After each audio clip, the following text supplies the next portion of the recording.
Vous pensez pas que ces populations qui ont été parquées dans des bidonvilles, traitées comme des chiens, avec c'était quoi, en 58, il n'y avait pas des bidonvilles à côté de Paris? Ils vivaient où en Algérie? Pardonnez-moi, C'est fatal. pourquoi ils sont venus en France?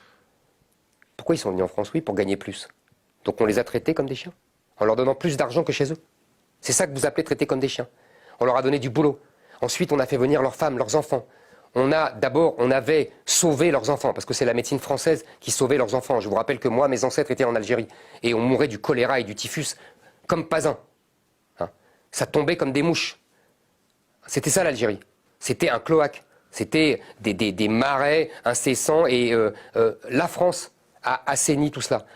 La médecine française a permis à ces gens qui étaient 2 millions d'habitants en 1830 d'être 10 millions en 1962 et 40 millions aujourd'hui. C'est ça, les appeler comme des chiens. On les a fait venir, on leur a donné les allocations familiales, on leur a permis d'aller à l'école, on leur a permis d'apprendre la langue française, la magnifique littérature française. On les a mis dans des HLM alors qu'ils vivaient dans des gourbis. C'est ça que vous appelez traiter comme des chiens. On les a remis dans des gourbis, non? Non, pas du tout.